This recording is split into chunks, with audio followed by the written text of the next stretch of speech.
television. We call it interactive television because they, depending on their interest in talking to us, it's two-way video and two-way audio. And we also are, Darren, the operator, when any of you speak, we bring the camera onto the area where you are seated so that people can get a feeling of involvement. Now, two organizational changes are coming your way because of technology. This is on page 37. One of them is our self-managing work teams, which are groups of people that the organization puts together that have a goal to achieve. It could be solve a problem, it could be come up with a new product, all kinds of possibilities. But the team is self-managing in the sense that it doesn't have a supervisor looking after what they're doing every day. Second characteristic with technology is the members of that self-managing team can be anywhere in the world. And for the example that's given here is to have a person in Japan and a person in Alaska and a person in Boston, and they all can come together using technology such as the internet. And it's really quite simple. Within the online courses that I have, people are scattered all over the state. And not only all over the state, all over the country, because one person is on temporary duty in Hawaii, so she's working from there for this semester, and she'll return to Albuquerque later on. Next thing that's happening is what we call a virtual organization, and also a flattening of organizations, because we can drive information down to the lowest possible levels. Now, let's take it to the global part.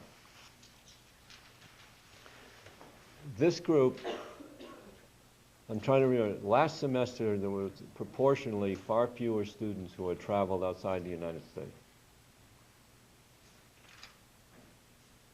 And it's not just because of military backgrounds, but people that travel on exchanges and so on. So I'm rather impressed with the amount of international travel represented in the room. But when you traveled on your first foreign trip, what did you notice immediately upon landing in the country you visited? What struck you right away? Yes? Well, Trina. the first time I went internationally, I flew to London, and from that on the plane, there were guys with these huge machine guns. That was like the first thing I saw, because of all they just had a recent last August. Ah. And had this incident with the Air Force in town. Yep. A couple weeks before I flew out. Okay. Yes? I landed in Cairo, Egypt, and as soon as I got out and we were on the road there, it just looked like havoc on the roads. There was no lanes or anything. Driving everywhere. Just sort of like a random process? Yeah. Okay, now what I'm after is the first thing you notice. Professor, Yes. we're unable to hear the students' responses. Okay. So if you could paraphrase, that would help us. Very good. Thank you for letting me know. And Darren, must be the microphones are not amplified enough because they're right above your head. Thanks. Now, the comment was made of the first landing in Cairo, Egypt. He noticed that the traffic flow was pretty much a random pattern with no lanes and no guidance and so on. Trina's comment was about landing in London, and that was last August. Yeah, so it was right after certain incidents occurred at the London airports, and you saw people with, policemen with big machine guns. Okay, other examples. And speak as loudly as you, okay, the woman first, then behind you. Go ahead. The woman with the hat. Okay, Sorry. I landed in Rome, and how friendly all the Carabinieri, that's like their police, they were so nice. Like I was there when Bush went there, and they are so nice. They're so different from the police here. It's just like, wow, you're a policeman? they're just very nice. Very good. Now, could you hear that, by the way, Los Alamos? Yes, that was better, thank you. Okay. Maybe Darren got the thing cranked up, but please, if at all we fade out, I want to know about it. Behind you? Yes, sir. I myself went to East Africa, Tanzania, and as soon as you landed, you get bombarded by all the locals there because they're dying for money. Yep. So when we landed, there was one guy that went into one of the gentleman's pockets and tried to take the money. So the soldiers that are over there went to the van, and as we were driving on the bus, to the right of us, we could see this man getting beat to death. Like literally, he died on the side of the street while we were driving. Okay. Notice so far, okay, I want some more examples before I share with you the Wall Street Journal. Others? Oh, don't fade out on me, gang. Come on. Go public. Come on. Yes? Well, when I went to Peru, when we first got off the plane, it was just a standard airport. Like, there was nothing really different. You go through customs or whatnot.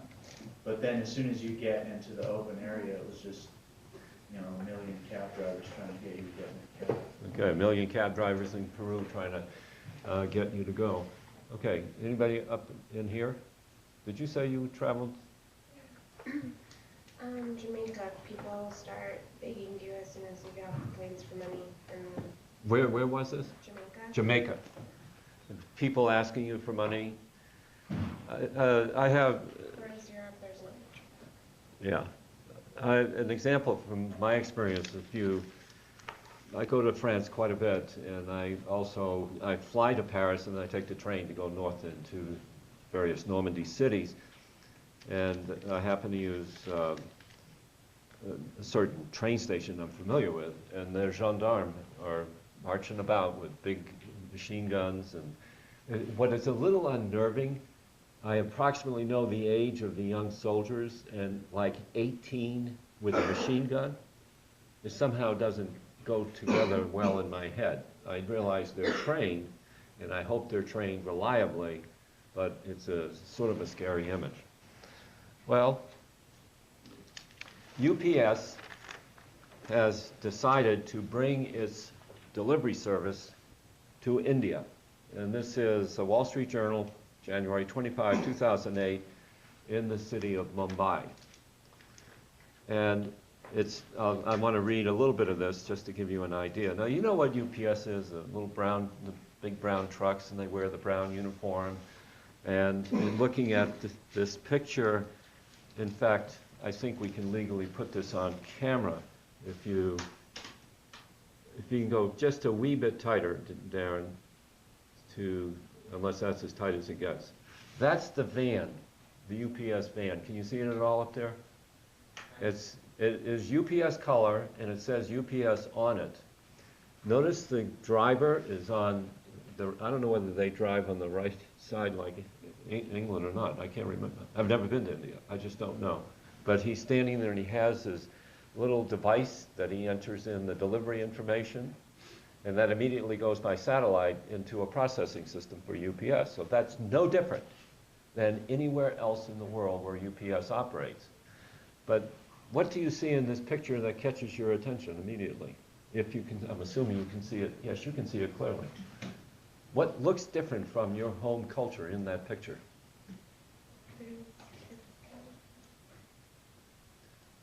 All right, let me help you out here. This driver has just delivered some goods to a company that manufactures shoes. Their company in the middle of the street. Thank you for being so honest about what you see. Those three men are making shoes while sitting on the dirt on the street. They also have a facility inside the building where they're making shoes, but for some reason these three guys are outside. Now, the other thing, and here I want to read this now so you can go back to me, Darren. All right. It's Friday night, and UPS delivery man Imran Ayub's van is stuck between a pair of ragged men pushing carts through market-choked alleys. Quote, they never